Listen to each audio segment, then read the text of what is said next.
Dynamite, Toronto, Paul Fontaine. Jeff Hawkins, go. Paul, I need clarity on this. Okay. So your main event story for Full Gear on Saturday is that Jon Moxley wants to fight Orange Cassidy. But Orange Cassidy does not want to fight Jon Moxley. He wants to wrestle him, and not just wrestle him. In a 5-on-1 beatdown, he's doing the ironic shin kicks. And we go to blackout after this crappy overrun, because we have to have another stupid overrun for this thing, with Tony Schiavone saying Orange Cassidy's being defiant of Jon Moxley. This is after school special level crap. I am sorry. You are the world's greatest brain surgeon.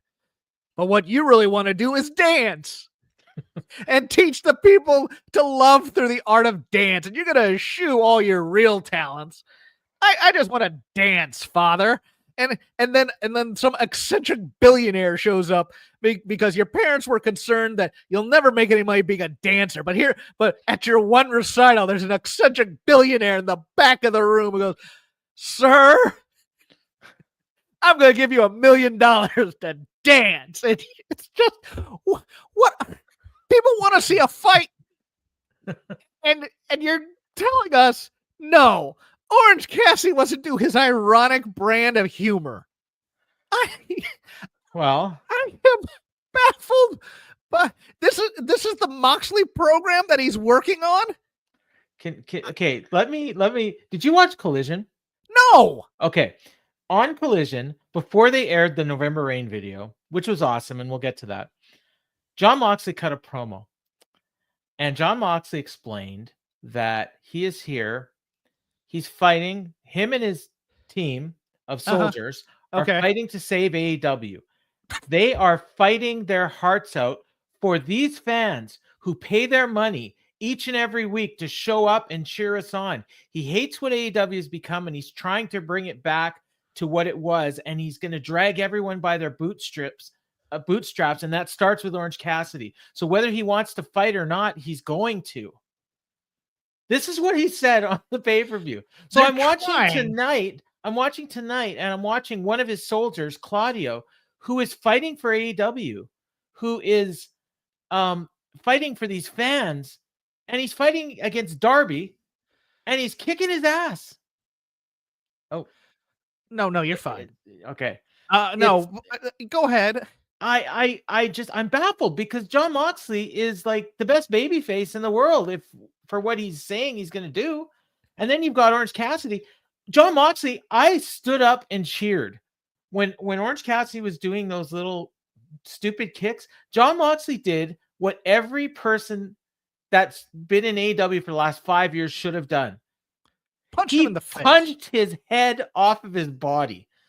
Like they're trying to do a Cool Hand Luke story with the guy who's lightly kicking guys in the shin. Yeah, they got Jerry Lewis playing Cool Hand Luke. Yeah, no, he's defiant. He's defying the authority of the Death Riders by not fighting. Do we understand the point of professional wrestling is to build a fight? God. I'm watching this and I don't get this viscerally angry at bad wrestling product for the most part, but I am viscerally angry right now, and I don't understand why. You're not the only one. Angry. Curry who loves AEW I think he's ordered every pay-per-view. He's traveled to pay-per-views. We've traveled with him to pay-per-views.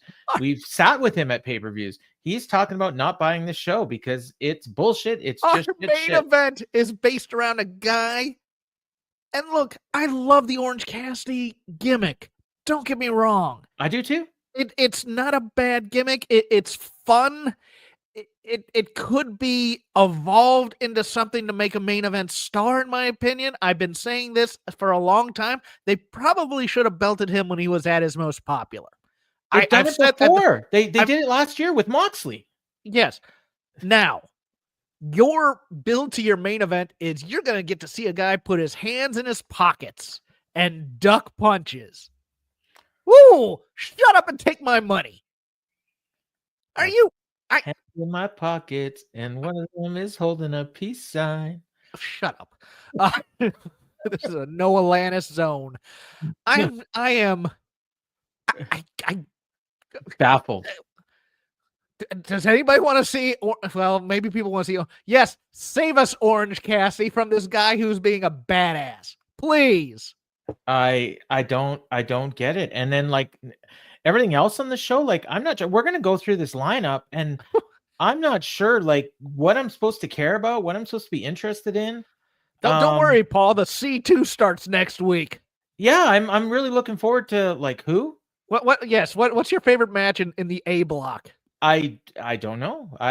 Okada. He's wrestling somebody. I think maybe next week, maybe not. I don't know. Oh. But it starts next week. You know what my favorite match on this show was, Paul? Was the Luchadors from CMLL that they advertised. Yeah, they advertised. I checked AEW's website at, I believe, I want to check what time I sent the notes to Garrett. It was 5:00 Eastern. So 3 hours before the show started, they were advertising the stars of CMLL will appear. I didn't see them. Maybe they had their masks off, and they were the guys that were trying to break up the brawl. Oh no, nobody broke up the brawl. I don't know. Nobody broke up the brawl. Maybe they were in the concourse when Jericho was wandering around. Because brave Orange Cassidy wants to get his ass beat by 5 people, and nobody.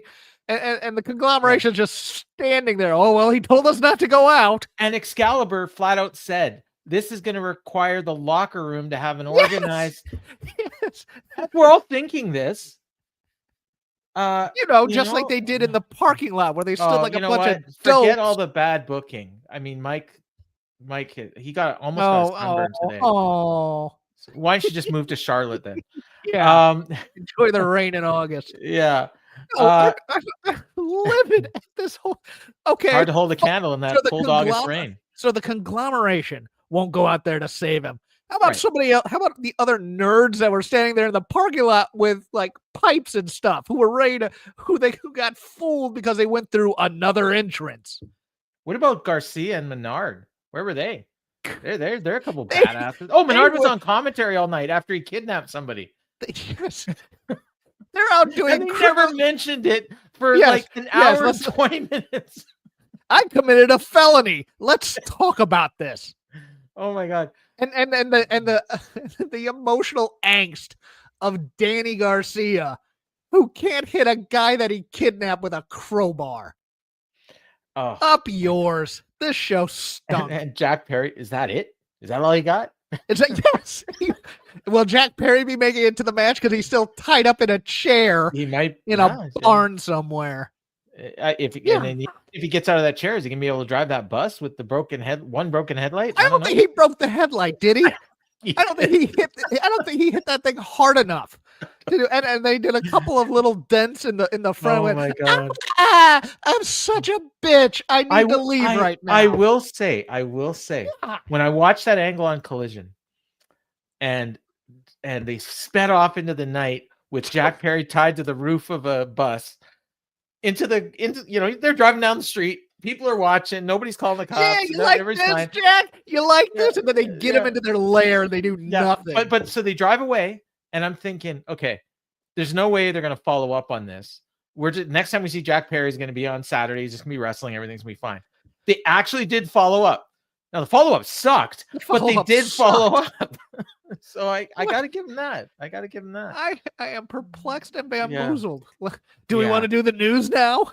Yeah. You know what? Hey, exciting stuff. Actually had a good point here. Booking doesn't matter because they got a big TV deal. He's actually right.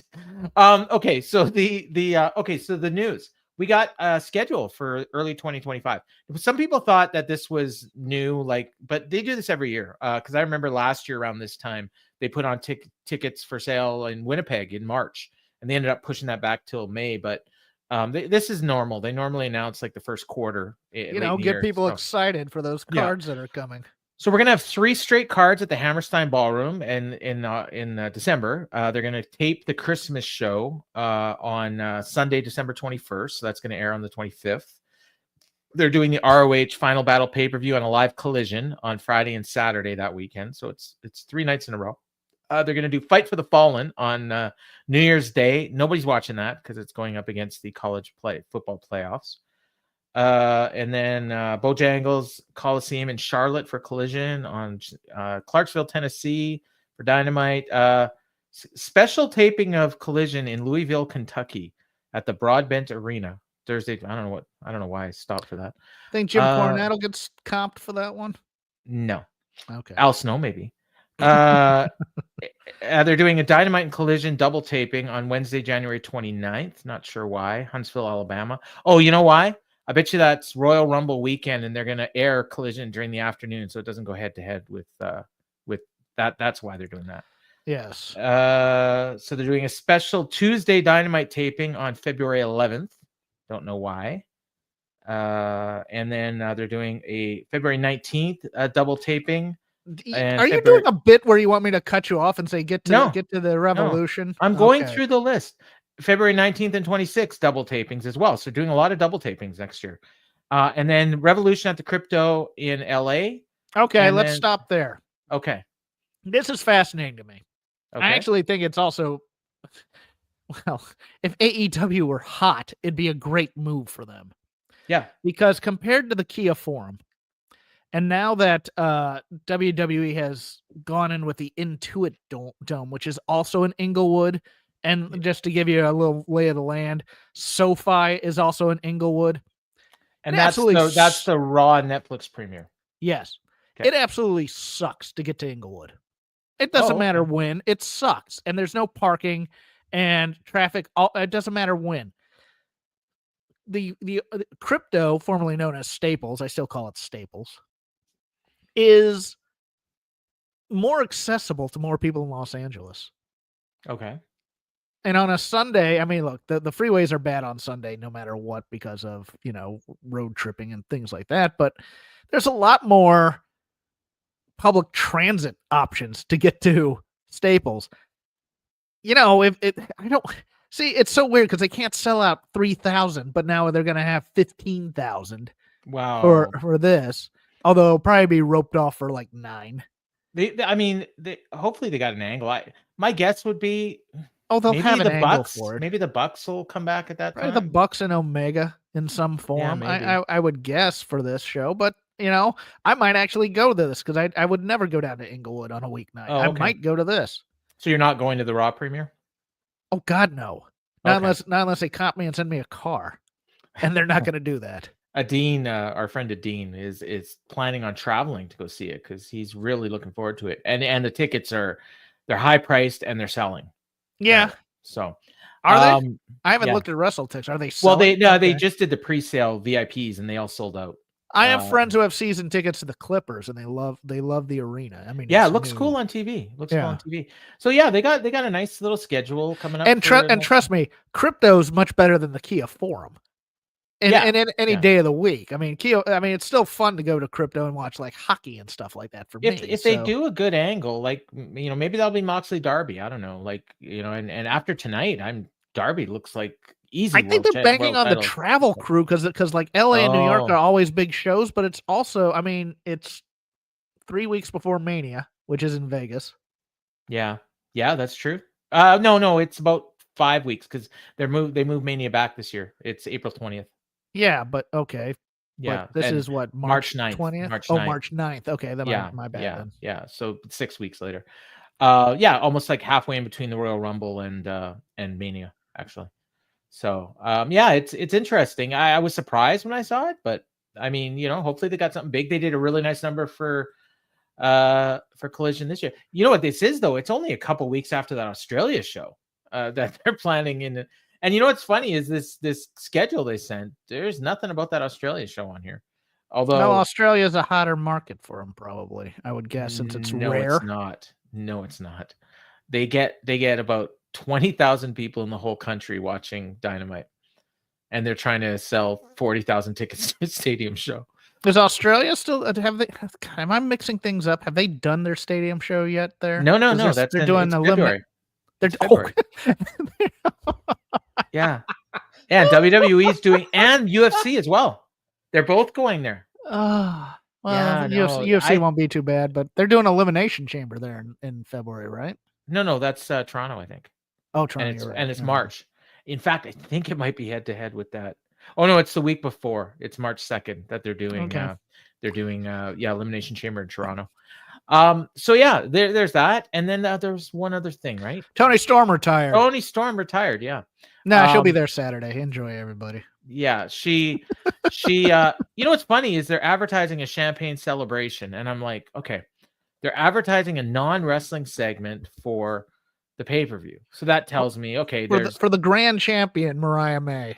Right. There's supposed to be there should be an angle, then you would think. Then I'm thinking, okay, it's kind of weird that they would do that. And then I was like, I had this deja vu feeling. Like I remember people thinking it was weird that they were going to do a champagne celebration on a pay-per-view and thinking it was weird and that, that's not like it's more like WWE than AEW. And then I remember I did some Googling and I found out they did this. They advertised this on All Out. They advertised because she won the title at All In. Yes. And they advertised a championship celebration at All Out. Yes. And they didn't deliver. She came out in a robe and said, I'm not doing this. I'm waiting for a better place because Chicago sucks. I hope she does that this time too. Yeah, well, now she's got Mina apparently, so that means that they are going to do it. And yeah, we're probably going to see Toni Storm, even though she retired. She says she doesn't need wrestling anymore. She doesn't need AEW, or they don't need her or something. I think she's losing all her matches when she's doing all these different promotions, is what I gather. I don't know. I don't follow her anywhere else. I barely can stand her in AEW. So, wow. Okay. I like Mariah. The character is just, it's, yeah, okay. It'll get a big pop. Shake your boob things. Yeah. Right. So that was, Gonna get a note from Sam on that one. Okay. Okay. I'm sorry, Sam, or anyone else. I'm kidding. What were they doing? They were shaking their boobs. They were shaking their boobs. Thank you. This is an angle based on boobs. Mina is all about the boobs. I did see Harley Cameron and Mina's match though. 5 stars. Match of the year candidate. No. But you did. Okay. So you didn't watch Collision. For me. But did you see the November Rain video? I'm a boob guy. Me too.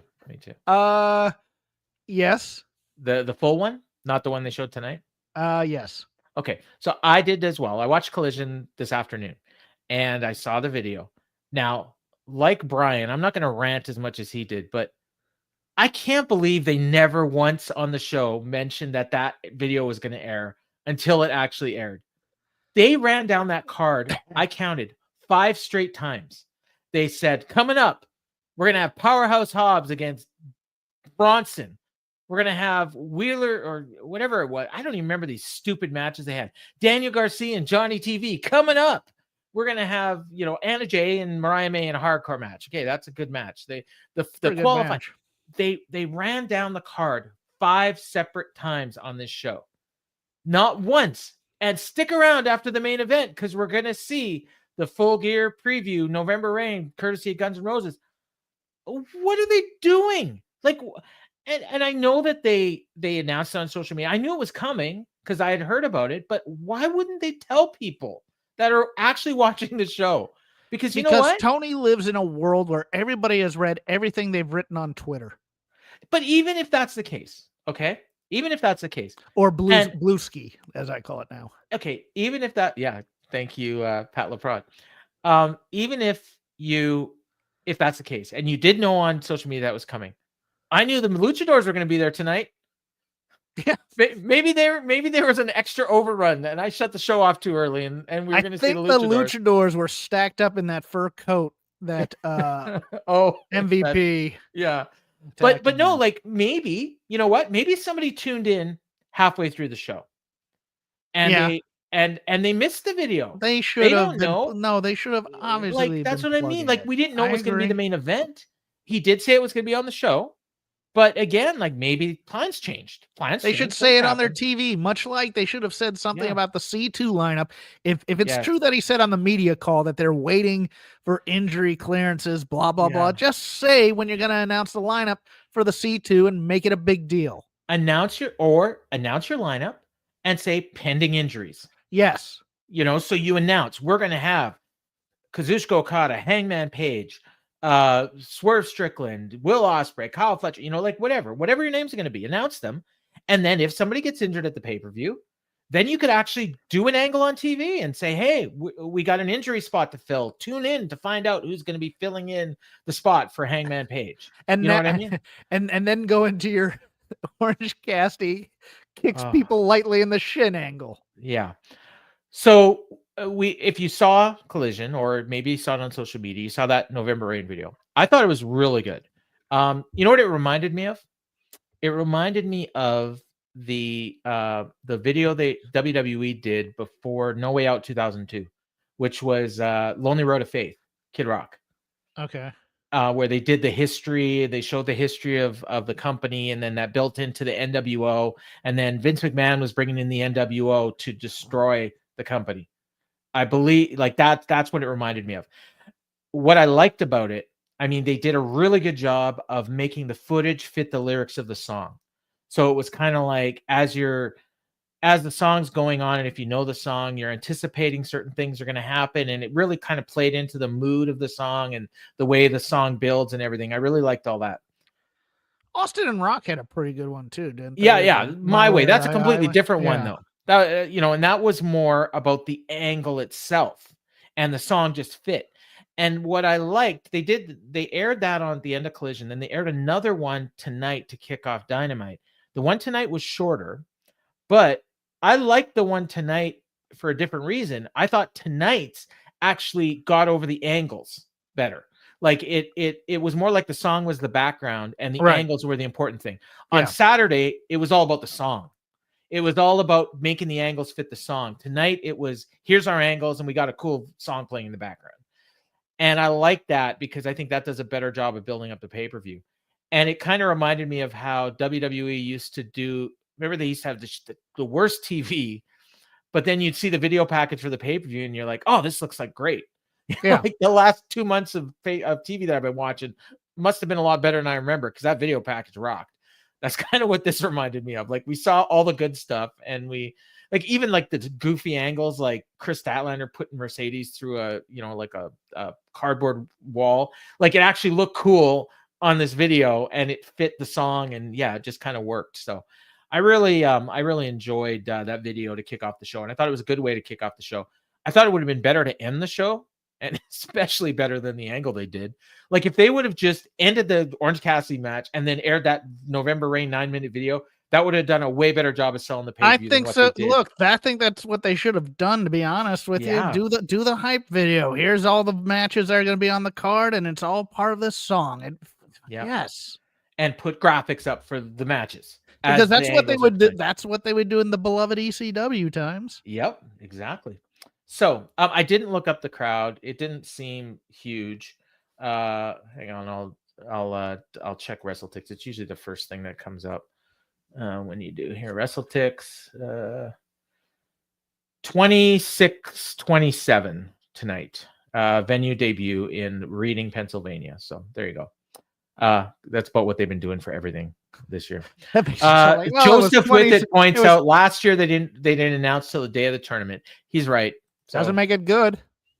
And Tony lost his Booker of the Year crown last year. So there you go. All right. So we open up the show with the 8-man all-star tag. So this one, remember last week I said we were going to see a match like this, and they never announced it. They waited until after the show, and they put it out on Twitter that they were going to do this match. Whatever. It was the Callis family against Ricochet, Powerhouse Hobbs, Mark Davis, and Will Ospreay. So they've been doing a great job so far of keeping Mark Davis and Kyle Fletcher apart. And I thought they were going to do that here as well. And then at some point in the match, they were just in the ring together and they just started fighting. And that was that. So they blew that off real quick. They had a match. I mean, I've seen versions of this that were a lot better. I've seen versions of this that were worse. This was kind of right in the middle. Matt Menard was on commentary tonight. I don't know where Nigel was, but I desperately wanted him back. Yes. He's not the best guy for selling. His tone reminds you of Lawler. He's not doing the bad jokes, but he has kind of the light, upbeat voice type of a thing where you're just like, this isn't fitting on this show. He's good for the secondary shows, but yes, he doesn't work for the hard sell. So they ended up, they did that spot where everyone does their moves and everyone's down, and they ended up with Ospreay and Fletcher in there. They ended up brawling to the outside, get back in the ring, and it's Takeshita and Mark Davis, and didn't take a brain surgeon to figure out how that was going to end. Takeshita hits him with a knee strike, gets the pin. People were raving about some look he gave the camera. I don't know. And they won the Callis family. So they won.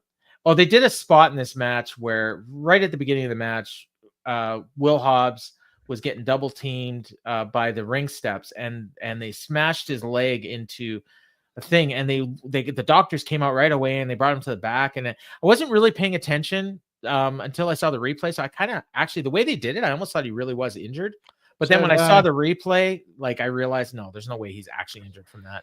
So then he comes out limping later, and they do, you know how, the best thing in a tag match is the hot tag, and then the babyface runs wild. Well, here Will Hobbs did the babyface tag, and he limped wild. He was limping around the ring, hitting his move, and people were feeding into it. It was funny as hell because I've never seen somebody limp wild before. But at the end of the day, I have no idea why they did that angle, because it didn't. I don't either, and thank you for bringing that up. Like, it made no sense because it didn't play into the match at all. Like, other than you got that one spot of him making a heroic comeback by walking. They've done this before too. They did it with Cash Wheeler one time, and I'm sure they've done it with other ones. I remember the Cash one. It doesn't quite work with a guy of Will Hobbs' size, though.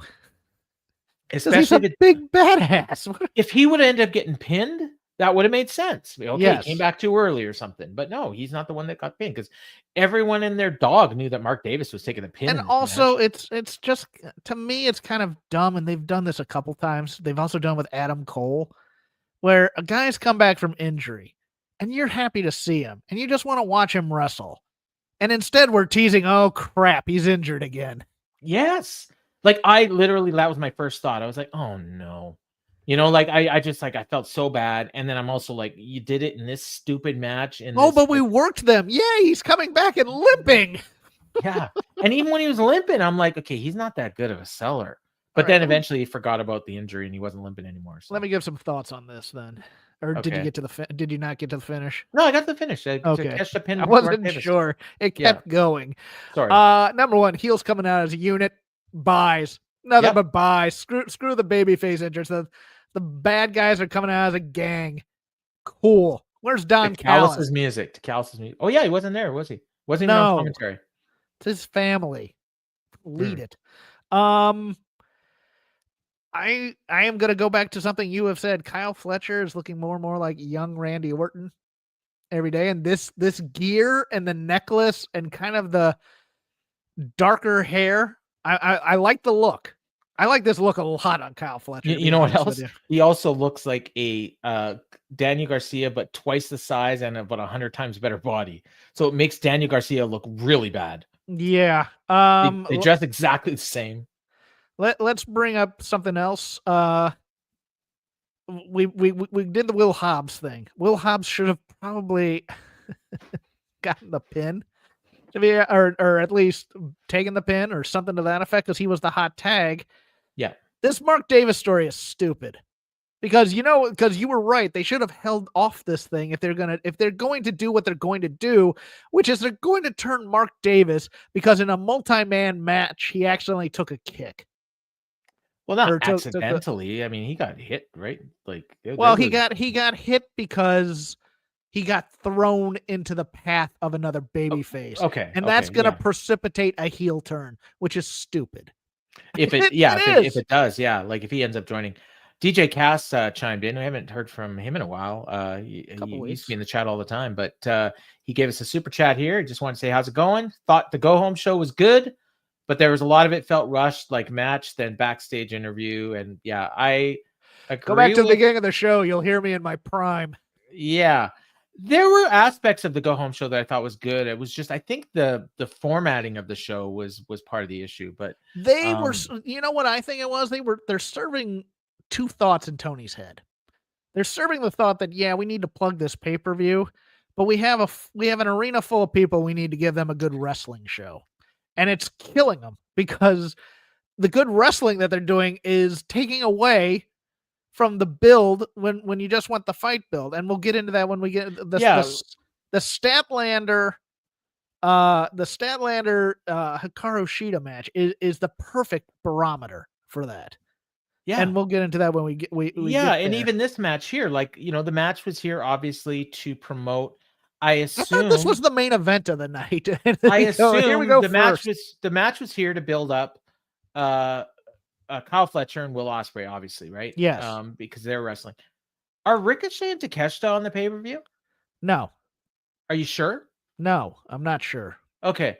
I thought they would. Because they didn't announce the lineup on this show. No, and like this is a legit question. This isn't just me being cheeky. No, I know it is, and I'm telling you, I'm also confused. Yeah, like I thought. I mean, they certainly built to it, but there was nothing in this match. If I forgot to mention Ricochet's name and didn't tell you anything that he did, like I didn't even know that he was like in this match. Like I don't remember a thing he did. Right, and the thing is, we want the one-on-one Ospreay Fletcher feud built. That's what's getting people off on this show, and it's Fletcher should have been the one that got the pin. Well, not just that, but I mean, who cares about an 8-man tag?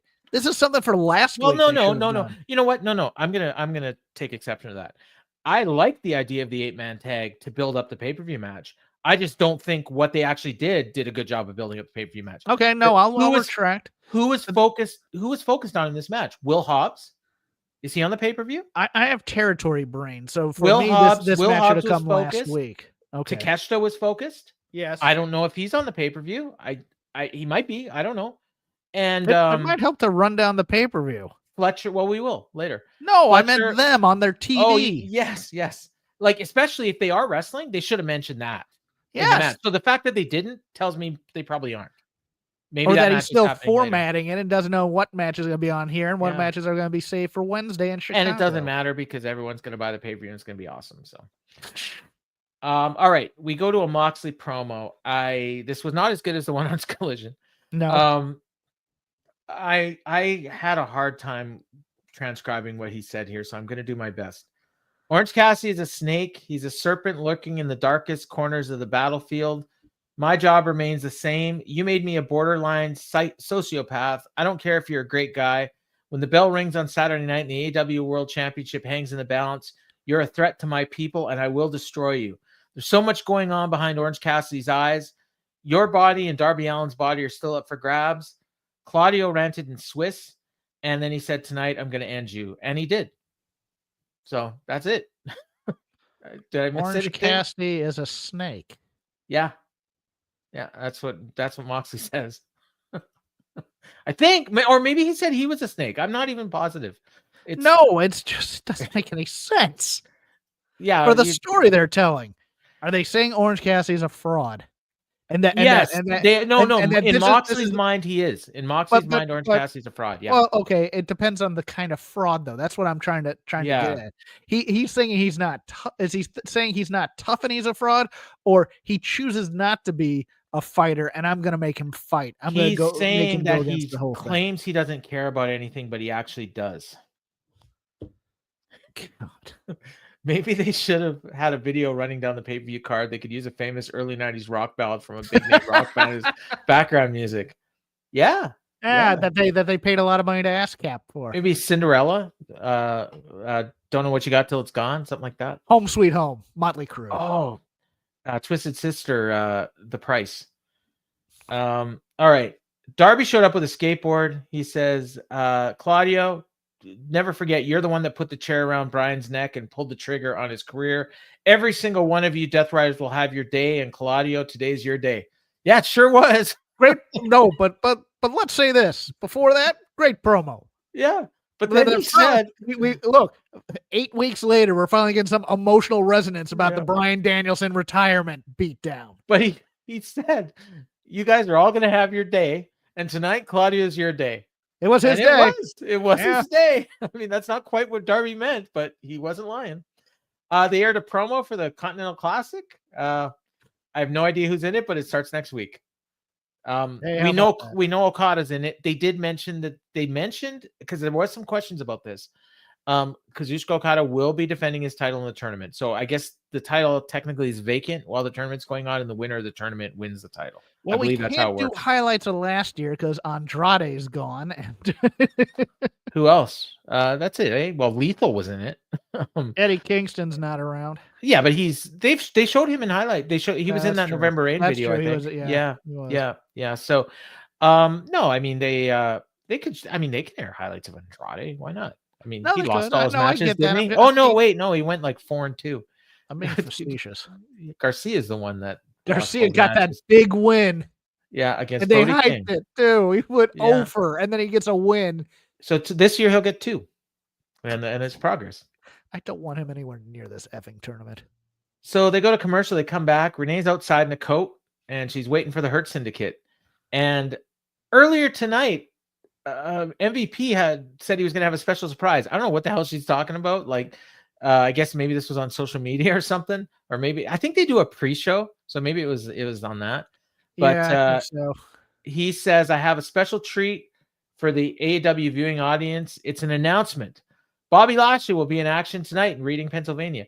Instead of saying MVP is going to have an announcement, why didn't you just advertise that Bobby Lashley was going to be wrestling? I believe it's Reading, Pennsylvania, by the way. Oh, what did I say? Reading? Yeah, you're Yes. right. It's Reading. And before he can get anything out, he gets attacked by Swerve, who then ran away. There was something. Did you see this? Swerve announced on social media that he's got like a separated shoulder. He showed like doctor's x-rays of his shoulder, and apparently like he says, "Oh, don't mess with the Hurt Business or this might happen to you," or something like that. Did you see that? No. Yeah, this was I don't know, earlier in the week, 3 or 4 days ago. So people were speculating that maybe they're just gonna do a Brock Lesnar match on the pay-per-view where like Bobby Lashley's gonna kill him. You know what? That might have built some intrigue for this match.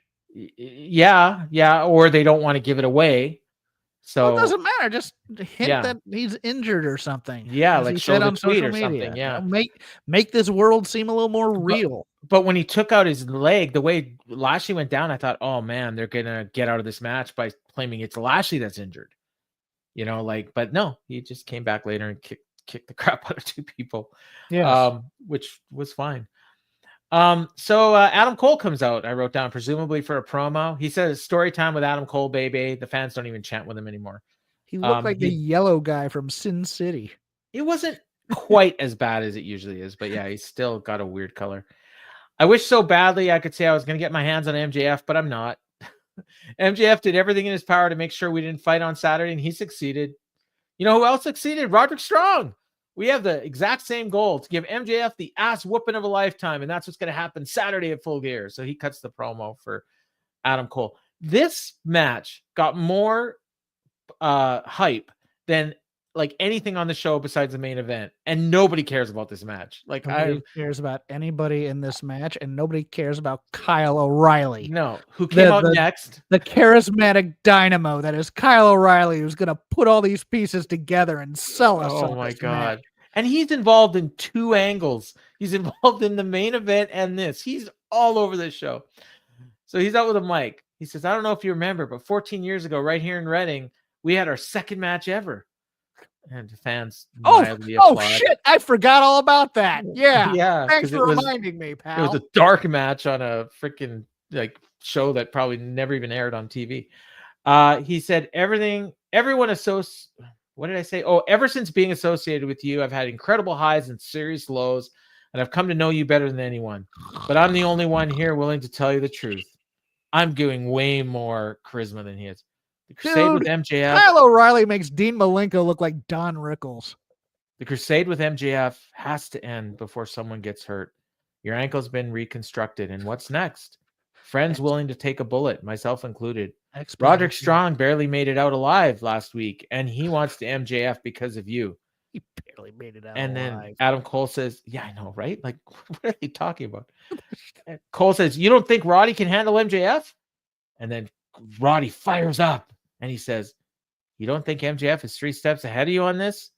Dealing with him is like dealing with fire, and I don't want to see my friends get burned.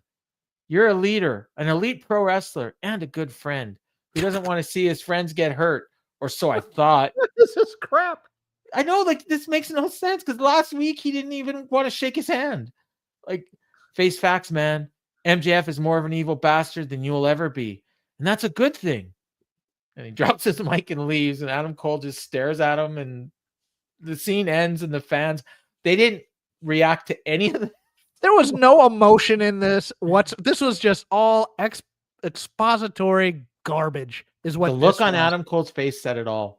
It was like, hurry up and finish your monologue so we can get out of this scene. All he didn't say, he could have done what his ex-girlfriend did last week and looked in the camera and said, nobody cares. Nobody cares. Speaking of which, what was the follow-up on that? Was Dean wasn't on Collision, was she? Okay, nope. I thought that was gonna be a or Britt's got strep again. So holy crap! I had forgotten all about that until you brought it up. It's like, oh, here we go, Serena Deeb versus Britt Baker. Nobody cares. Okay, then we won't put it on there. Go sit on the couch with the luchadors over there and watch some TV. Maybe they're in the Continental Classic. So the conglomeration, so they said they're going to cut to the back. Renee Paquette is standing there with the congregation. They come back. They go back there. Conglomeration. But it's just Orange Cassidy, just by himself. And he said, a little later on tonight, I'm going to make an example of you, Wheeler Yuta, and show everyone what I'll do to you, Jon Moxley, and that's beat you alone. And Mark Briscoe shows up and he says, what sense does that make? There's 5 of them. We got your back. And Orange Cassidy says, no one else is getting hurt here. Mark says, we fighters, we got your back. Mark Briscoe, the voice of reason to these absolute morons. And he says, please, I'm asking you. You don't have to believe me. You don't have to understand me. Just promise me you'll stay away. Man, if you insist, so be it. And there you have it, John. 5 of you and 1 of me. Because this Saturday at Full Gear, you're going to get all the help you can get. That's what he said. I rewound it. He did not say you're going to need all the help you can get. He said you're going to get all the help you can get. All the help you can get. You're going to get all the help you can get. Yes, he is, because he's got 4 buddies and you got nobody because you told him to stay behind. You're going to get all the help you can get on the go-home promo for this match we're going to have later on tonight. That was brilliant. This is why you don't do it live. This is why you do pre-tapes. Yeah. Well, even when they do it pre-tape, sometimes it doesn't work out. There was one. Oh, it was Anna Jay promoting her match with Mariah May. Yes. And she said, next Wednesday, we're going to do this. And it was Saturday. And it was a pre-tape. Mm-hmm. It was, the show itself was pre-taped. And they left it in. Whatever. Kris Statlander. I can forgive that, though, because that was taped on Wednesday. So they could fix it. All right. Kris Statlander versus Hikaru Shida. All right. What? Okay, they set this up, believe it or not, on Collision. Oh, really? What did they do? Kris Statlander did an interview, and she talked about Mercedes. Hikaru Shida showed up. She says, finally, somebody's going to beat Mercedes' bony ass. And she says, but I want a piece of that too. And then Statlander says, well, I got her, but why don't we wrestle on Wednesday? And Shida says, okay. And that was it.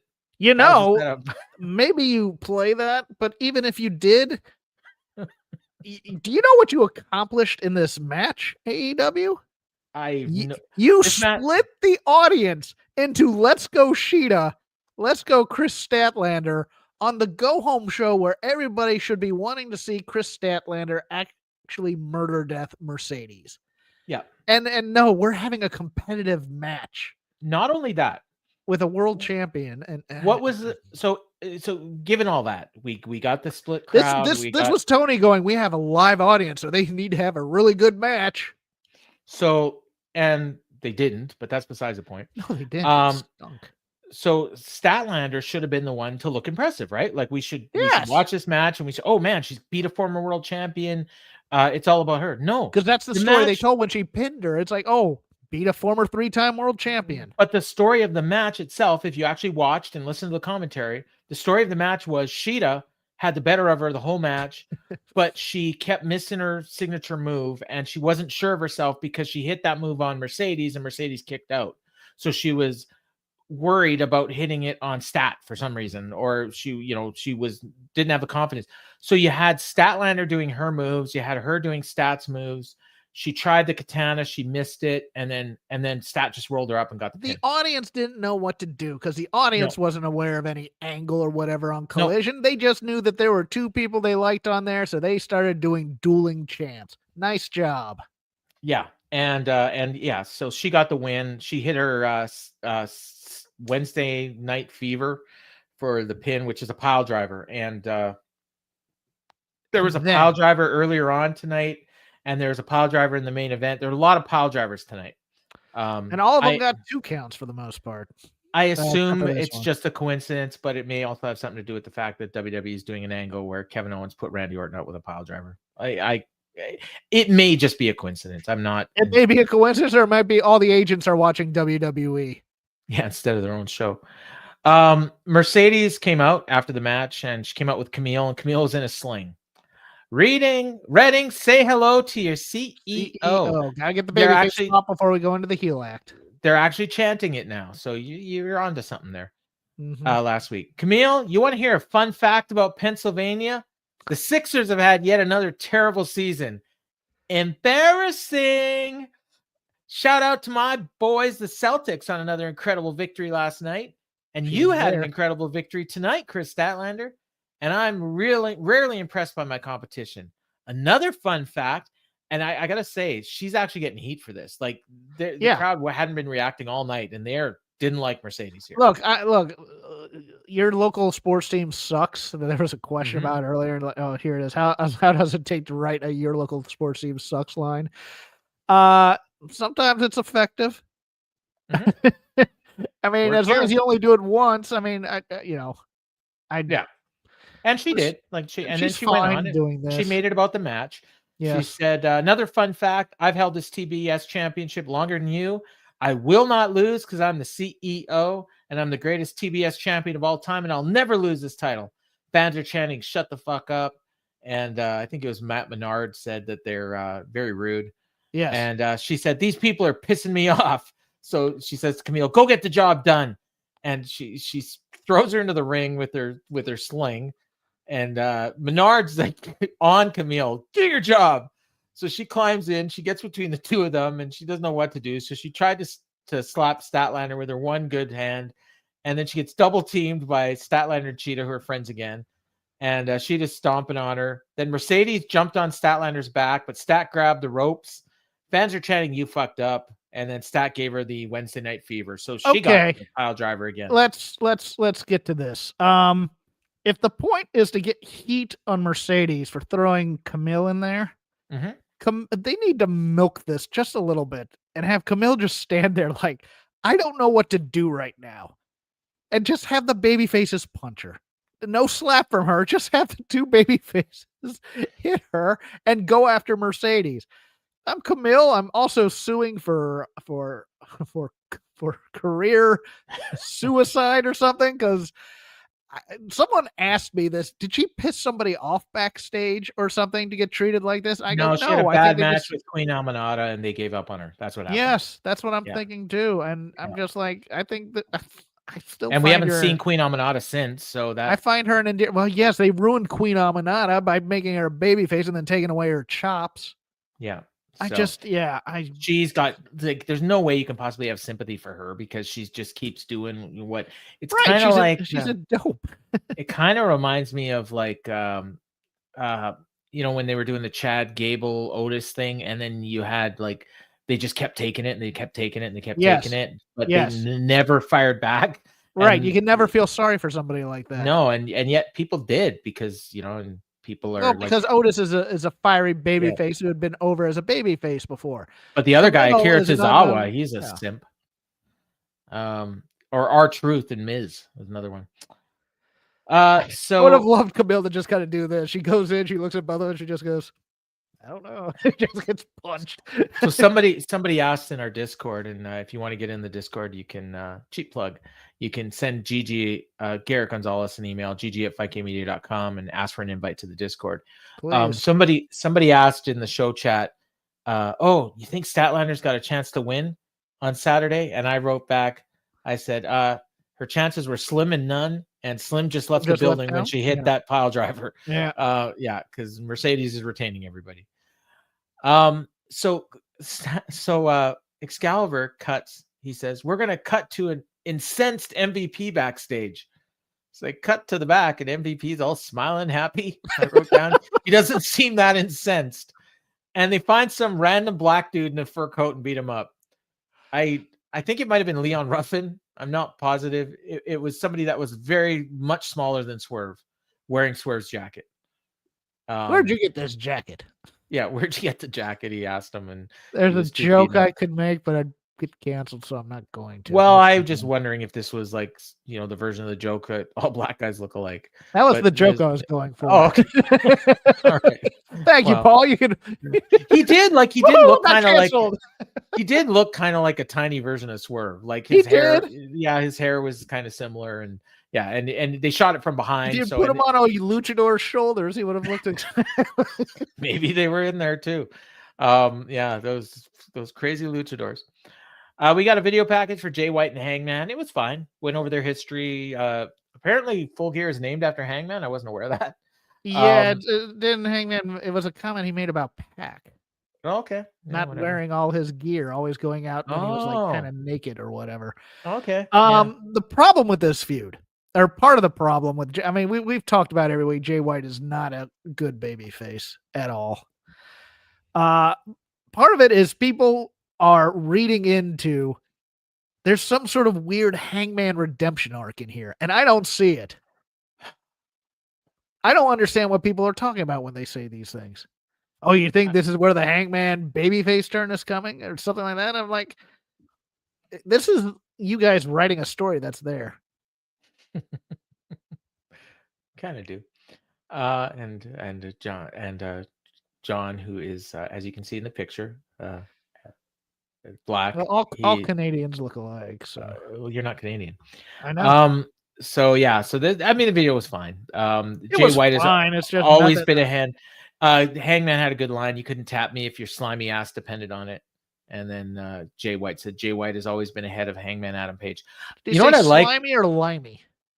He probably said limey, actually. Okay. Even though he's from New Zealand. I think what I love about Jay White, whenever he's cutting his promo on Hangman, he never calls him just Hangman, and he never calls him Hangman Page. It's always Hangman Adam Page. Always. He's the only person that calls him by all three names. But he never switches up his delivery either. No. And it drives me nuts. Like it's like he's never angry, he's never sad, upset, whatever. It's always clever mustache twirling villain who's just tied a woman to the railroad tracks. Yep. Except now we're cheering for him. Ah, my friend, Hangman Adam Page. Yeah. That's good.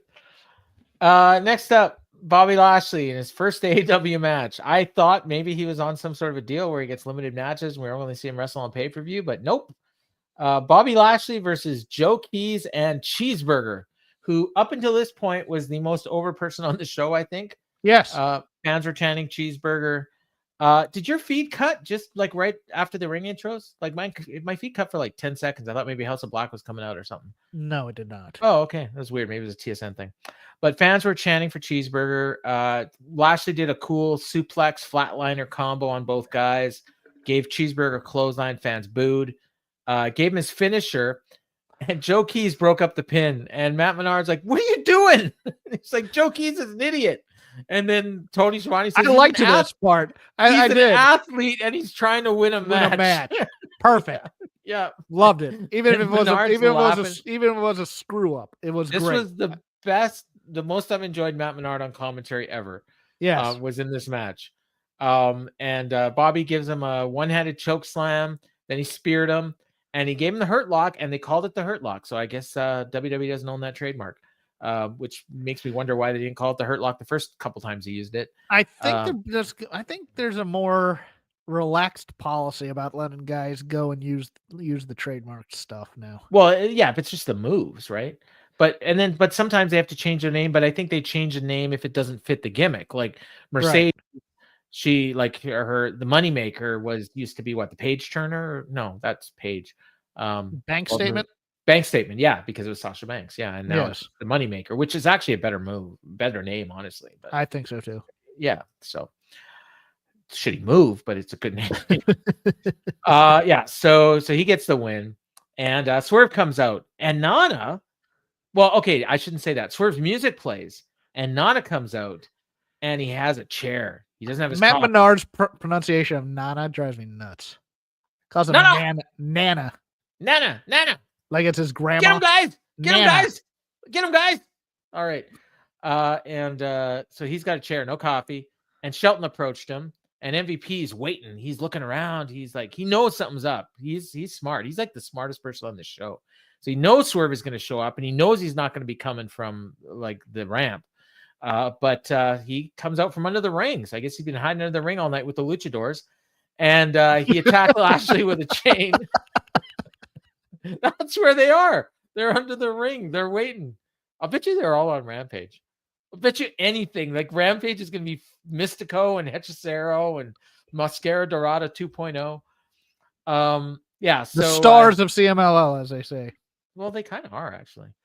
Mystico Rampage. is probably like, honestly, like Mystico is probably like number 3 in Wrestler of the Year this year. Like I laughed at Tony Khan saying he wanted to run Arena Mexico. I was like, why would they? Don't they want a full house? They'll get a full house if they run Arena Mexico. Yeah, they will.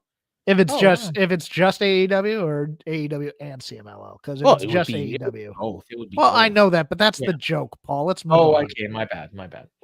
They sell out every Friday night, and it's a hot ticket. Swerve took out MVP and Shelton. Then he hit Lashley with the house call, and he hit him with the Swerve stomp. So he's losing on Saturday. And he went to dive onto MVP, but MVP ducked because he's the smartest guy in the company.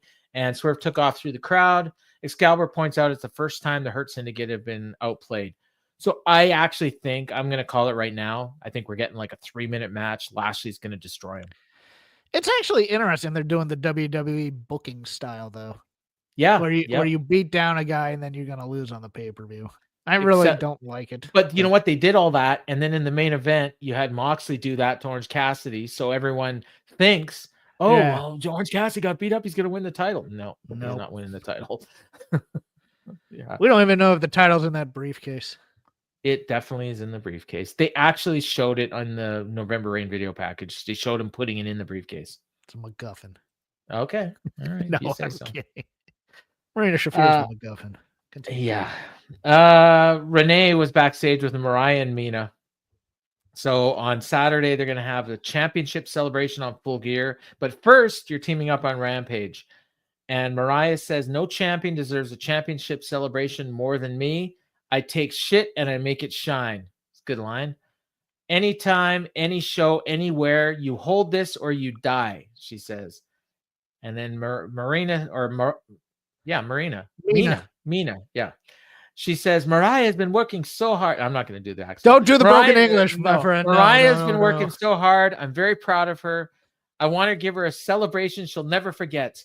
Everyone wants Mina bad. Well, I want Mariah. And they shake their tits and they dance, and Renee is perplexed. On Collision, they did an interview. They did a thing, and it was with Lexi Nair. You got to go back and watch this. So they do their little interview, and it was something like this. And then they're done. And then Marina looks at her and he says, okay, let's dance now. And Marina starts shaking. And it's just boob shaking. And she's going to Lexi, trying to get her to do it, and she won't do it. My favorite part is that Renee has now joined Right to Censor on all these segments, because she's the one wanting to stop all the boob shaking. But she's not like Renee, where she's trying to stop it and she's horrified. Lexi, you can tell. Lexi really wants to dance, but she knows she can't. She's a minion, so she's not allowed to dance unless. Well, there's that. No. She's only a minion if Athena's on screen. Okay. Yeah, but no, like it's so funny because she wanted to dance so much. She wanted to shake those boobs, but she knew, I can't. I'm a professional. I can't do this. So at some point, she's gonna dance, and the crowd's gonna pop. I know it's coming. So, just much like Mina. All right. Oh, God. Darby Allin and Claudio Castagnoli. To summarize, I wrote down a lot. Murder death. Claudio Castagnoli committed a murder of Darby Allin. Darby got a couple hope spots, but I mean, this was, I don't know how long it went, 12 minutes maybe. It felt like 30, man. He took 95% of this match. He hit him with suplexes. He swung him into the barricade outside the ring. He threw him into the crowd. He picked him up over his head. Slam. Oh my god! Yeah. He put him in a vertical suplex slam, position. Yeah. Climbed the stairs. Tony Schiavone said he's never seen this before, even though I'm positive he's done this before in a match that Tony's called. Then outside the ring, he threw him over the announce table. Then he picked him up over his head, standing on the announce table, tossed him about 30 feet into another table. Darby was rolled up in like this black thing. It looked like he was getting ready to be buried. They did a count out tease. I think I heard him say that sucked, or somebody yelled that really loudly. He hit that table because it was supposed to break and it did not. They did a count out tease. He comes in at 9 and fans are chanting, "Holy shit." So they come back and then Claudio just hit him with a lariat and pinned him. And that was that. And I'm like, dumbest finish ever is when they crawl back to beat the 10 count, then they get immediately effed up and pinned. So there's no emotional resonance in this beatdown whatsoever. So it didn't help either Claudio or Darby. Let me ask you something, Jeff. Out of all the matches we saw, and I think you said earlier that it was a bunch of good wrestling because Tony said, we got a crowd of people in the building. There's almost 3,000 people in this 10,000 seat building. We got to give them a good show. So out of all the wrestlers on the show tonight, who looked the most impressive? This is a loaded question. Well, I don't think it's that hard. It's Mina Shirakawa. Come on. Okay, that's okay. I'm taking your question literally. Yes, you are. Okay, which Claudio? Right. Claudio. What's he doing on the pay-per-view? This is the go-home show for Full Gear. What match should we be excited for? Although he will be party to the Orange Cassidy murder. He's probably also in the Continental Classic. That might have been a good idea to mention that in this show, especially if he is going to be in the Continental Classic. In the Continental Classic? No. If Tony's worried about injuries, Claudio's not on the pay-per-view, so there's a pretty good chance he's going to make it out of the pay-per-view without getting injured. Man, I cannot wait for 3 matches of Claudio doing awesome offense that does absolutely no damage. That'll be fun. Yeah, but yeah. So he's not on the pay-per-view, but he looked the most impressive. Like he looked like a future world champion. I wrote down after this, he's got to be going for the world title, right? No, yes, he's not. No, he's not. Yes, but he probably is going to be in the finals of the Continental Classic, and he's probably going to lose to Okada again. Maybe he'll beat Okada. Maybe he'll win the title. I don't think Claudio is going to be in the finals for the Continental Classic. No, what do you figure? Be Ospreay and Okada. Ospreay and Okada on 3 days' notice for a show in Japan. Yeah, that's on brand. I'm calling it right now. It's the Daniel Garcia. They're going to do the finals on. They're going to do the block finals on the Dynamite before Wrestle Dream, or maybe it'll be at World's End. And then they'll book the match on 1 week's notice, and it'll be Okada and Ospreay in Japan, and that'll be the finals of this Continental Classic. I'm calling Willow it right Nightingale. Now. Willow Nightingale is going to win the C2. I think isn't she injured? I don't care. It was just a dumb joke throwaway line. She might. Oh no, there is no women's Continental Classic. Yeah, no. No, there's another women's tournament. We should have mentioned earlier. It's can't remember what it's called. It's that Wrestle Dream one where they have a representative from 4 companies. 4 different companies. Yeah, it'll be two of them are the same company. 2 of them are the same company, and the other 2 are companies that work with them all the time. Yeah. So it'll be Red Velvet and no, probably maybe Queen Aminata. It's not going to be Athena. Everyone thinks it's not going to be Athena because she's already got a title. The winner of this thing gets a title shot, so it's not going to be Athena. Everyone. Billy Starks. Maybe. Although, you know what? Billy might win the title, and then it could be Athena, actually. Okay. Because I think Billy's going to be wrestling for the title at Final Battle. Anyways, Renee with Private Party. Nothing to this one. She reminds them they don't have to be pinned to lose. She asks them what's their strategy. There's nothing to this. It had the most exciting promo on this show. We have one, but we won't tell you. The odds have been against us our whole lives. We've beat the Bucks to become the tag champs, and we're leaving New Jersey still the tag team champs. Because it's a private party and that's a flex. What was the most exciting thing? Just their Costco guys. Oh, that was next. Okay, yeah. I wrote down 2 random dudes show up, no idea who they are. We got a big announcement. I had no idea. They didn't tell me. You are not aware of No. AJ and I knew that Big Boom AJ was going to have a match, and I think I even knew that he was going to be on Dynamite, but I don't know who he is. Like, I've never seen him before. Okay. Well, actually, yeah, and they've done a decent job on socials on this one with QT pressing, but I know you don't follow it. I don't follow it. No, wrestling QT Marshall. You're not aware of the Costco guys? Nope. Somehow it has bled into my world. Jeff, and I didn't realize this. It's November 20th. Let's just pretend I only started watching Dynamite this year. Who's this guy that Big Boom AJ is wrestling? I've never seen him. Who is this QT Marshall? Who is QT Marshall? Like, I don't know. I only started watching Dynamite a year ago. I've watched every episode of Dynamite. I've never heard his name before tonight. And he's on the pay-per-view. Costco guy is a better promo than 50% of this roster. Yeah, he was good because they did. Like, we'll get to him. Because before that we have they hit MJF. His catchphrases. They hit his. Yeah, we have MJF. He pulled up to a gas station with a car and he cut a promo on Strong. He talked about how his mother shot his father. He said they were both alcoholics. Trauma as a result of danger and fear. Stop. Where were they? I don't know. He pulls into this random parking lot and there's a guy sitting out there with a sign asking for change, but it doesn't appear he's actually in front of anything other than a building. I thought it was a gas station in a hick town was what I took out of this. And because he talked at the end of the promo, he mentioned, I'm going to send you back here where you belong. So I think the idea was it's a trailer park. There's a trailer park. I thought so too. I thought it might be like the office for a trailer park. Yeah. But at least show us a sign or something of that. Instead, it's just some random guy where there's absolutely nobody holding up a sign. No. I howled at that. It's like, what? It was weird. But he said trauma is a result of danger and fear. That's why you do anything for Cole, because he makes you feel good. I was no different than you, and that's why I trusted him.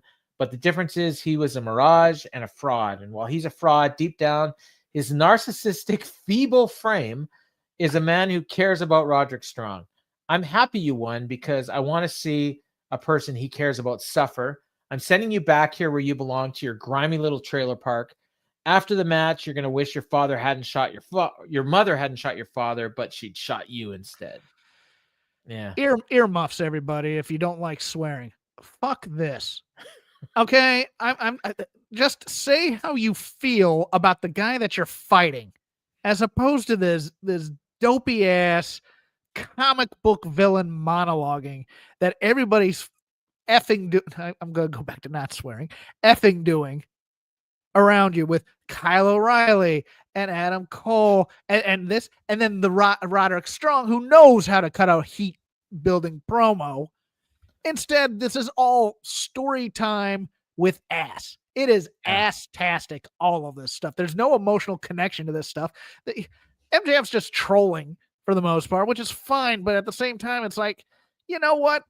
How about you be emotionally connected to your material for once, MJF, and maybe we could get some heat out of this and build a feud. I mean, I'm sorry. I'm just, this is all the, how am I going to put this? I don't want to put ironic wrestling because that's Jim Cornette, but it's emotionally disconnected wrestling, all of it. Yeah, this was not MJF's best work. No, and it was obviously, again, pre-taped in this whole thing where they did. So like Lady B thinks that MJF might have been in Roddy's hometown. Per the I thought maybe too. Family, I thought maybe yeah. I thought it was maybe the trailer park that he grew up in. He could have started off by saying, "Hey, Roddy, you might remember this. You grew up here." Yeah, something like that, you know. But I don't know. And then the other thing is, like I mentioned the Discord earlier, somebody in the Discord mentioned like he had no idea about any of this stuff that MJF was talking about with Roddy. And why would we? Because Roddy is a NXT. Roddy is a goofball that walks around saying, Adam, yelling random words. You know, and this whole backstory thing was explained in his babyface run on another wrestling program. No, you know what? They did one video package. I think it was on Dynamite, but it might have been on Rampage in AEW for this, where they talked about his whole story. It's the best thing they ever did for Roddy Strong, and it was never mentioned again until tonight. And this was like I remember the NXT one. I don't remember this. Yeah, no, it was definitely here. It was. I remember it because I was baffled at the time because it didn't fit his character at all. No. And you thought, oh, maybe he's getting a new gimmick or something. And no, it was just something they did. So here we got Renee was with someone and Big Boom AJ. I wrote. I was told in the Discord that this was his son. I was not aware. Okay. So he said the match. His overweight son who they eat too much food at the food court and now he's out of shape. All right. So he says the match with QT is 20 years in the making. She says, you've not been in the ring for 20 years. I'm not concerned. I got one strategy. So Private Party was afraid to tell their strategy, but not Big Boom AJ. We're bringing the boom. And I got a special announcement. When I ring QT Marshall's bell and powerbomb him in the middle of the ring, there's only one guy I want ringing that bell. Power boom him in the middle of the ring. Power boom him. Yeah, you're right. I actually wrote power boom. I thought I made a mistake. There's only one guy I want ringing the bell, and the kid says, the Rizzler, and they pose. I'm like, who the fuck is the Rizzler? What are they talking about? Your criticisms are well done. Criticizing. I have a legitimate no, question. it's true. It's true. Okay, the Rizzler, I think, is his other kid. I don't know, but Really? He's also. Yes. Are you serious? Yes. Oh my god. Or at least he's part of this whole crew that does these social media things. Yes, they should have explained who he was. I get that. This was the best go home promo of the entire show. Here's who I'm fighting. Here's what I'm gonna do to him. Mm-hmm. And here's what's gonna happen. That's all I need, man. It's not friggin' hard, man. It really isn't. And he, I get that he's semi-professional media training, and yeah, they need to explain to people like Paul who don't understand these dumb social media TikTok trends. No. Okay. What percentage of the audience do you think actually knows who these guys are? I think about 75%. They've been on the Tonight Show. Really? Okay. The Tonight Show was because he promoted this match on the Tonight Show. He announced it on Jimmy Fallon. Nobody watches the Tonight Show anymore. You know that, right? More people watch the Tonight Show than they watch this show. True, but have you looked at the demos? No, but I also know that it also kind of went semi-viral, and that's how I saw it. Okay, all right. I mean, and not from wrestling people. It's from people who go, "Oh, the Costco guys are going to be on AEW." Okay, cool. Oh, I'm sure they're going to get a big rating tonight then. But I mean, he was excited about his match. He said he got to his catchphrase. It was a perfectly cromulent. Apparently, on Voices of Wrestling, your other home, they claim that none of these guys are actually related. That's fine too. Yeah, Joe would know. John says nobody over the age of 35 watches Tonight Show. That's kind of what I was getting at. Like, I don't think, I think it's all people that are like 60 and they put it on to fall asleep. I think it's college kids who are insomniacs, but that's me. Could be. I used to watch the Tonight Show, and I still enjoy it when I do, but I just never remember. Put it this way: late night TV makes Jay Leno seem edgy. I used to. When I stopped watching the Tonight Show was around Carson October. Left? No, around October 2nd, 2019. Was that when Conan got fired? No, that's when AEW started. I don't have time for late night talk shows anymore because I watch 18 hours of wrestling every week. Imagine if they'd aired the Tonight Show clip. Yeah, yes. Or put a graphic up and tell us who these guys are. No. Lady B's got this nailed. You put them on you play the Tonight Show clip because it'll make them seem popular. Yeah, and then later tonight we're gonna hear from them. Yes. Something like that. Yeah. So, but like you said, so then he did a great promo. They aired. I didn't think great promo. I thought that was a pretty good complete segment to actually 2 segments. They were in 2 segments on the show. Yes. And I'm like, okay, they're on the pay-per-view. They're wrestling on the pay-per-view. Apparently, it's on the pre-show. It's on the pre-show because you don't want to stink up your pure work rate. But they didn't say it was going to be on the pre-show. No. I assumed it was going to be on the main card, and somebody said, I did no, too. it's on the pre-show. And you know what? If they had done a rundown of the card, maybe we'd have known when they're going to be on there. Because usually they would even put a little graphic in the corner of the screen: Big Boom AJ versus QT Marshall on the buy-in or whatever they're calling it. Yeah. Nope. So Tony Schiavone on the ramp, he called out Roderick Strong. Max, if you're here right now, I'd ask you this: am I supposed to be ashamed? Bunch of fans chanted yes. You don't think I've heard that before? It's all people mentioned. Your mom shot your dad. Good job, Max. You made me feel like I'm in elementary school again. But don't feel sorry for me. I feel sorry for you. I learned to get the most out of it. In order to get the most out of it, you have to earn it. And if you want to break the cycle, you have to earn it. I've earned everything I have. Look at you, Max. You've been spoon-fed everything. When something doesn't go your way, you throw a temper tantrum till you get it. Someone in the crowd screamed out, like a Melvin. And Matt Taven was trying so hard not to smile. When something doesn't go your way, you throw a temper tantrum till you get it. I said that already. Do something for me. Think about all those things you've done to people, manipulating, the backstabbing, the using. You're going to pay for all those sins with every chop, with every punch, with every elbow, with every backbreaker I give you on Saturday night. When it's all over, I'm going to have the best night of sleep in my life, knowing I earned it. And I broke your back and left you humbled. Isn't that like an Iron Sheik line? That's the Iron Sheik line. Yeah. Yes. And crowd was dead for this. Just dead, because he cut a nice babyface promo, but nobody believes that he's a babyface. Nobody cares about him, even if he wasn't. Because he's Max healed so many can't times, even nobody be cares. bothered to show up for this show. He hasn't been on the show in months. The last we saw him, he was feuding with Daniel Garcia, and now he's wrestling with Roderick Strong in a match that not a person on earth thinks he's going to win, including Roderick Strong. Max, I'm a prick, so I know pricks, and I'm going to kick your ass because you are a prick. Something like that. Yeah. Move on. And the Kingdom was out there for some reason. Yeah, he's a baby face with backup against MJF. Doing that dumb screaming random words thing because it's still not over anymore. So this past Saturday on Collision, in case you missed it, they showed the Garcia Perry angle. So remember last week when Hook kidnapped Nick Wayne? Nick Wayne? We never heard about it again. And then on Saturday, they're probably sitting with Britt Baker, Serena Deeb, and the Luchador somewhere. Are they wrestling on the pay-per-view? I think they are. I thought they were too. Yeah, I don't know. We'll find out when we do the rundown. Anyway, so he kidnapped Nick Wayne.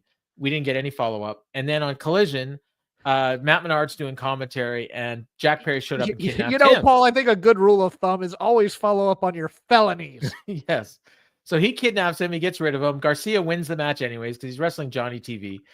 And then Garcia, after the match, he goes to Tony. Where does he go? And Tony's like, he went that way. So Garcia follows him into the parking garage.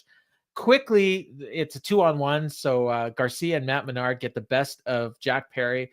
They chain him to the roof of Perry's bus. They steal the bus and they take off into the night.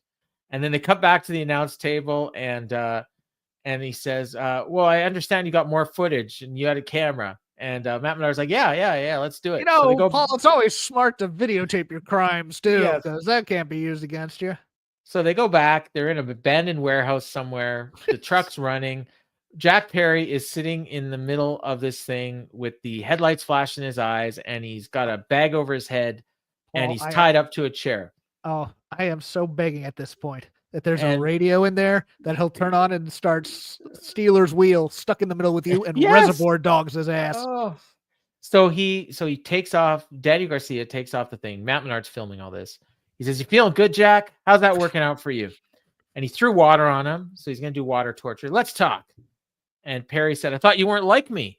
You think you're so much better?" And then Garcia says, "You think I want to be here? You tried to take this man's life, and the people in power just sat back and watched." He's not wrong. He says, "We got to take that power from you, right?" And Perry says, "Everyone's got a code. Everyone cares about what's right and wrong until they have to make a sacrifice." Garcia gets in his face and says, "You don't know what I've sacrificed. I know where I got to go, but I don't want to go there." And Perry spit on him. And then Garcia says, "I got something for you." And he goes to the bus and he comes out with a tire iron. And you think he's going to beat the shit out of Perry with the tire iron. Perry's ready for it. He's just sitting there, just ready. And then he starts beating on the bus instead. And he hits he hits one headlight. He hits another red light. The lights are still on. He didn't even hit him hard enough to break it. And Perry laughs at him. He says, "That's all you got?" He should have laughed at him. And Garcia and Menard take off. They leave him with his bus. And that was that. I will say, I appreciate the effort. No, I don't. The dialogue was fine. There's heat between these two guys. I want to see them fight, but this was so ridiculous. It's ridiculous. It's it's what movie can we imitate? Because it's, to me, it's Perry's doing the Joker from Dark Knight meets some way of like the Sphinx from Mystery Men. It's just stupid riddles that he's talking, that he thinks he's like, oh, I'm in your head right now, Daniel Garcia. It doesn't seem like there's a lot in Danny Garcia's head, to be honest with you. And I'm just like, he's just mad that he didn't sign that deal with NXT. I'm waiting. Well, I want the connection there, and they're not connecting. They're saying words, and instead, I want Jack Perry to say, "Go on and do it." Yeah, become what you're supposed to be, or whatever. That's an actual real temptation, as opposed to, the wind blows like a magical force. And it's like, shut up, dude. Just talk to him. Okay. Transferring Heat thinks that Tony should pay for the rights to In the Air Tonight for Phil Collins and play it over this angle. It's Miami Vice. Yeah, that would be good. The driving. And he also said Stone Cold Jack Perry is a tough SOB. He Stuck does in the come middle off of very with tough. you would have been fine, and he pulls out a razor and he like cuts off Pretty Boy Jack Perry's ear. I'd have been fine with that. You know what? If he grabbed a razor, he'd probably just have gone over to Matt Menard and shaved off his sideburns. Probably. If you don't, I'll do this to you next. All right. Renee's backstage in a literal locker room for a contract signing. We're supposed to care about these two fighting after he on the bus. I'm baffled. Go ahead. I want to see them fight. All right. So Renee's backstage in a literal locker room for a contract signing. Ishii's wearing the conglomeration shirt. Jericho's got an obnoxious yellow jacket on. Hi, guys.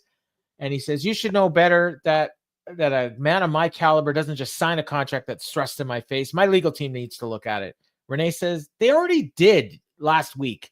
And Jericho says, no. I got to get them to look at this. So he leaves. He's got the contract and he leaves out the room. The camera follows him. He says something in Japanese and smiles at himself. Then he walks past his own picture on the wall and he admires it. Says, look at that guy. And Ishii's stalking him. So as he's walking, Jericho keeps looking back over his shoulder and he'll like grab a garbage can and he puts it there and Ishii just swats it out of the way. And then he's like trying to get guys to like, interrupt Ishii and he's having none of it. So they follows him out to the concourse and the fans are out there. And then one of the announcers says, oh, maybe the lawyer's in the concourse.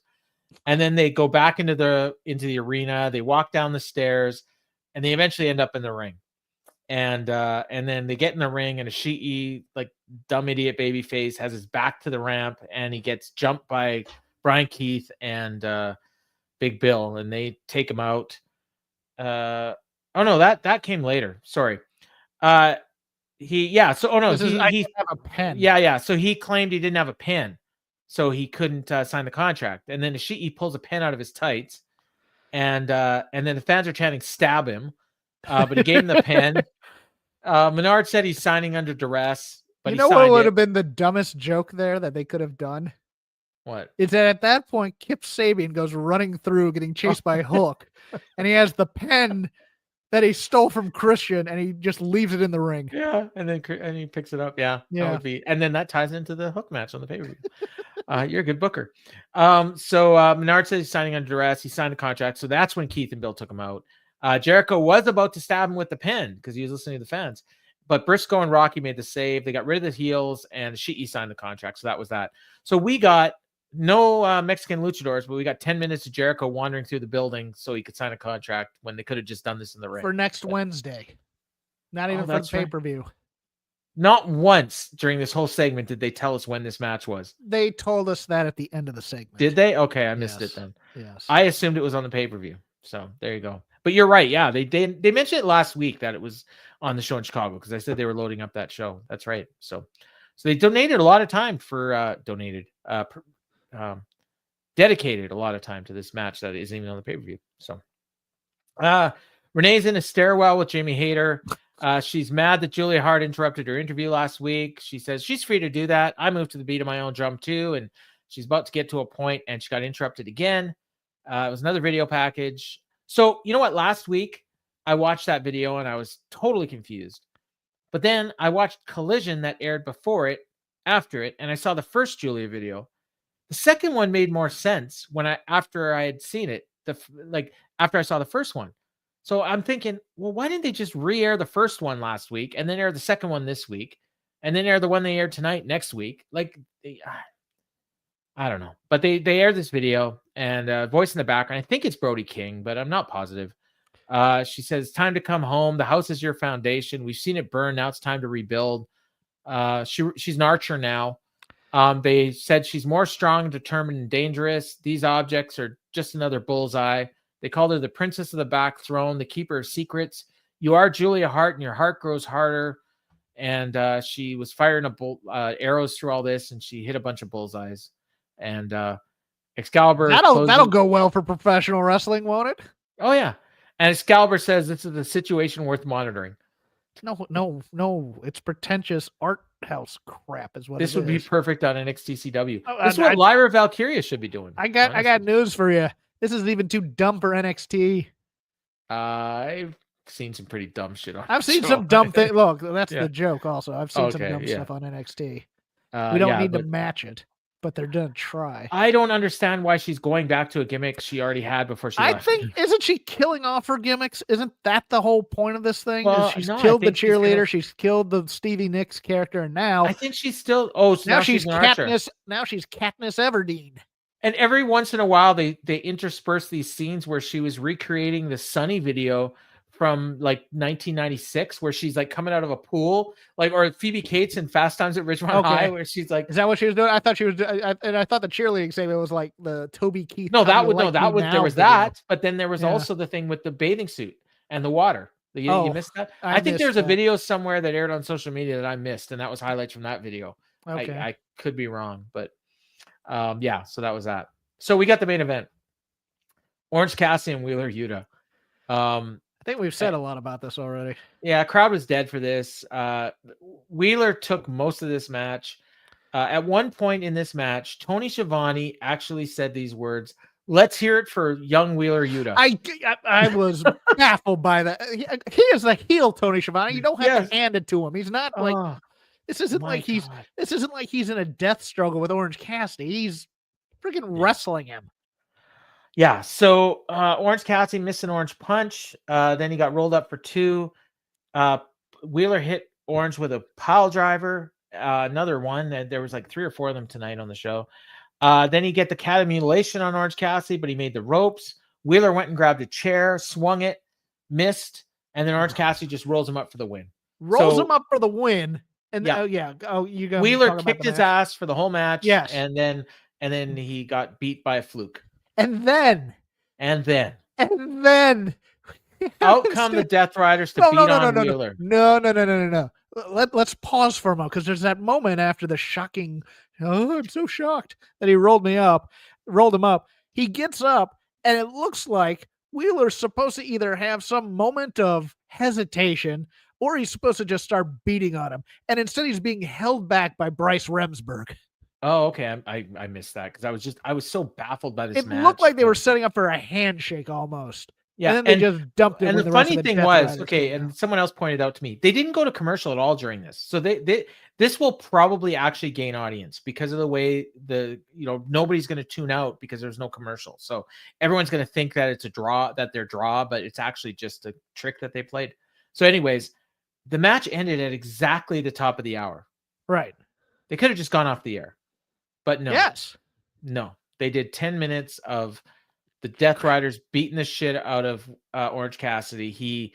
Marina had a roll of duct tape and her briefcase. Pac took the tape. Claudio forced his hands into his pockets. Pac wrapped him up in duct tape. No one came shoving her into Marina. Yeah. Well, they're tossing them around like they're 5 like seniors beating up on a freshman. Like that's what this looked like. It was like a circle, and they were all in, and their girlfriend, and they were all beating up this poor guy who had his hands circle of jerks. Yeah, and they were just beating the shit out of him. At one point, Mox is just slapping him, and then Orange Cassidy did the weak kicks, and then Mox just looked at him and punched his head off, and then he stomped his head, and they left through the crowd. And you know what I was expecting? Because the camera was following them in the crowd. I was positive Darby was going to leap off some wall somewhere, but like he'd gotten killed earlier in the evening, so that wasn't going to happen. I thought at that moment where Orange Cassidy's put on the sunglasses, in Defiant. Oh, Moxley's gonna go back there and beat the crap out of him again. He kept looking No, back but there was there. a fair fight. So, in that point, Moxley's a good heel. He's not going to go to a fair No, I fight. know that. But So they leave. The conglomeration finally comes out. Briscoe cut him loose. He's trying to stand up, but he can't do it. Finally, he gets up and he looks all defiant. I actually wrote down he looked all defiant before Tony Schiavone said he's defiant. So he's defiant. there's something to that. I wrote that was my exact word. Unless they were saying it over and over again, it was just they were because that's the story they were trying to tell. So he put on his glasses, then he put his hands in his pockets, and everyone cheered. And then they plugged the countdown show again. They plugged the countdown show like over and over and over again on this thing. It's Friday night after Rampage. I don't know a goddamn thing that's on Rampage. I don't think there's a collision this week, but I don't know. What's he being defiant about, though? I don't know. The Death Riders are the ones that are causing trouble. Oh, he's standing up and being defiant. Okay, what does Moxley want out of Orange Cassidy? Okay, so are you ready for this? Yeah, let's go. We're already almost over time, so let's do this. Okay, so the matches for the pay-per-view. We got the main event: Jon Moxley and Orange Cassidy. Moxley's retaining, right? Mox. All right. Will Ospreay and Kyle Fletcher singles match. That's listed as second. Fletcher should win, but I think Fletcher screws him somehow. And Mark Davis is involved. So Mark Davis turns on Will. Yes. Okay. Yeah, that makes sense. Jack Perry and Daniel Garcia for the AEW TNT Championship. I think the story here says Perry's got to win. I think. And get revenge for being left in a... No, he keeps saying that Garcia is not ready. So I think there's going to come a point when he should be finishing him off and he doesn't do it. He hesitates. Yeah, I mean, I guess this continues somehow. Perry needs something and he needs a big win, but this isn't the time. But Perry, he has no backup anymore. I don't know where Okada is. He's dropped off the face of the earth. Bucks are gone. So it's just Perry. And Perry was supposed to be like Dominic Mysterio and be this chicken shit heel that is afraid of a fight. And he's actually like Stone Cold Jack Perry. I could see Garcia winning if he's not in the C2 and Perry is. Yeah. Or they could. But that's the only way. Yeah. I think Perry retains though. Okay. Swerve and Lashley. I already told you what I think's happening here. I think Lashley's winning in like 3 minutes. I don't. Okay. I think this will be extended. If it goes any longer than 10 minutes, it's a mistake. No, but they want to keep Swerve's cool. So if something's going to happen, he's going to get screwed, but he's going to lose. I just feel like, especially if he actually is injured, it would be a good story to have Lashley just mow through him, and then you can have Swerve be out for a few months and come back and get his win back later. Sure. Yeah, kind of like what they did with Cody and Brody Lee back in the day. Remember that? Yeah. Yeah. Mercedes and Kris Statlander for the TBS Championship. Mercedes. Yeah. Every day of the week. Hey, this one, honestly, this is the one I'm most intrigued about on the whole show. The 4-way match for the AEW World Tag Team Championship. They never mentioned. Oh, no, they did. They had that one promo with Private Party. Private Party versus the Outrunners versus Kings of the Black Throne versus the Acclaimed. I think Private Party's retaining, but the Outrunners should win. And if they don't, the crowd's going to turn on this match. I agree. Yeah. I don't think either of the other two teams should win. But yeah, Private Party is easily the weakest team in this match. And here's the dumb thing they did. Okay, if we were healing up Private Party last week, which it felt like they were doing with the entire Private Party shtick, they come back with hey, we're just going to give a good fight, and it's a pure babyface promo this week. Yep. I think probably Max Caster is going to walk out on Anthony Bowens in this match, and then he'll be the one that ends up getting pinned by Private Party after. Is this an actual 4-way or is this a ladder match? It's just a 4-way. Okay. There's no ladder match set on according to Wikipedia, anyways. Jay White and Hangman Adam Page singles match, no title. I don't really care who wins. Don't care either, but I think it's probably going to be okay. Hangman? Who's undefeated against who? Jay White's like 5-1 against Hangman. Hangman. Yeah. MJF and Roger Strong. MJF. Every day, twice on Sunday. Yeah, and Big Boom AJ versus QT Marshall. Costco guy's gonna get. He's gonna probably get the biggest pop of the pre-show. Yeah, Maybe we'll have Serena Deeb versus Britt Baker. So there's 9 matches. Apparently, only 8 are on the pay-per-view. Only 8. 1, 2, 3, 4 of them are singles matches with no titles on the line, even though this company has 1 million titles. This is, you know what? John in the chat earlier said, what did he say? They're going to add 6 matches sometime during they this might. week They go might. 4 or 5 hours on a Saturday. He said something about, he thought, okay, wherever it was something. I think he said that this was like the weakest pay-per-view lineup he'd ever seen, and I contradicted with, well, we got Fletcher and Ospreay. No, there was a another full gear that was pretty weak, if I remember. This is not a good show.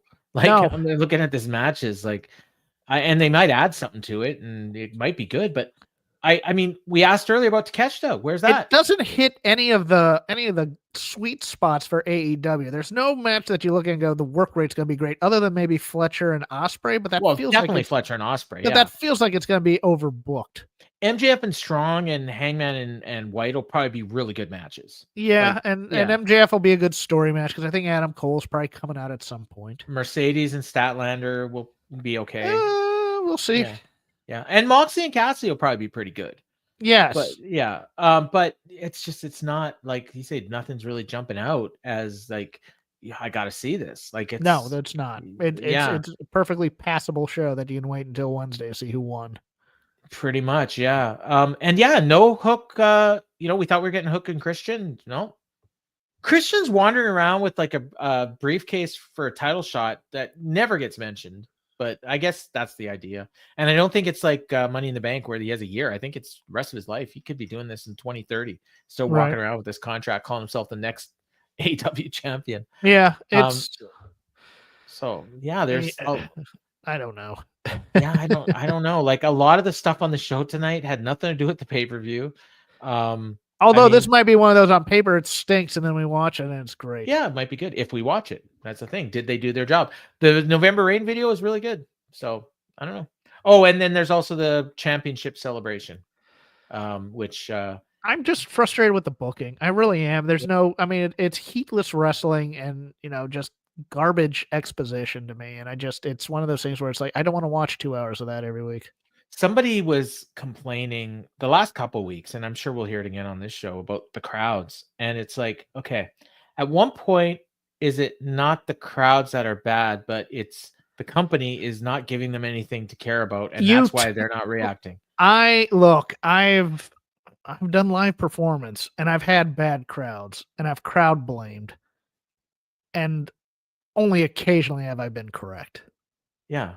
It's on you to read the crowd and adjust accordingly. But of course, right now we can't in wrestling because everything is so hyper scripted to every moment, like to the point where we're putting pause for applause or pause for chant or in the scripts, and it's just not.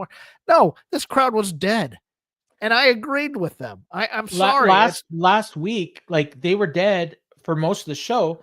Then Swerve Strickland and Leo Rush came out, and they had a great match, and people were into it. And then the main event they were into, and the dead crowd all of a sudden wasn't dead anymore. What's a match where 2 people hate each other? Like, and you on believe the show, it? Jay White and Hangman. You believe they actually hate each other? Yes. I don't. I think that's because Jay White never gets to that level. And I think Moxley and Cassidy, I mean, they're not showing actual hatred between the two of them, though. They're showing that Moxley is a bully. That's fine. But what match could have done that? And the promo last week actually went away from it, was Ospreay and Fletcher. That match was one where when it started, there was a lot of heat. And then last week they made it all about, we're going to have a 5-star match. Yeah. Which is stupid. Yeah. So, I mean, they're going to have a 5-star match. So if you like that, then, it'll be great. But it's like, you're right. There's not the heat. I watched a 1984 Mid-South show yesterday. It was better than this. Oh, those are good shows. Yeah. That's, is DiBiase a heel yet, or is he a babyface still? I believe he's a babyface. Okay. I actually don't know if he's been on either of the two shows I've watched. I've only watched two in 1984 here. It's the first two shows of 84. They did an angle where Jim Cornette and the Midnight Express tarred and feathered Magnum TA. Yes, I saw that one. Oh, this is the Mr. Wrestling 2 Magnum TA. Yeah. So that's been the main focus for the last couple of weeks. I don't think DiBiase's been on the show actually. They mentioned his name, but DiBiase. Oh no, he was part of the Figure 4 or the Figure 4 reversal story, I think. Don't get that. No, that was 82. Oh, that's 82. You're right. Yeah. So that was what they were watching. Let's get out of here, Paul. We've overstayed our welcome. Yeah. So Full Gear on Saturday night at 8 p.m. Eastern. I think Jeremy and Kevin will probably be on with a post show later on that night, whenever the show ends, probably midnight. So you can check that out on this Fight Game Media YouTube channel. You can also listen on the Fight Game Media free audio feed. And Jeff, what do you got for plugs?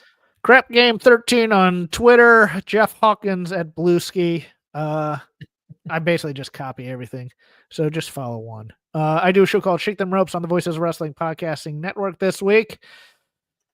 War Games. No.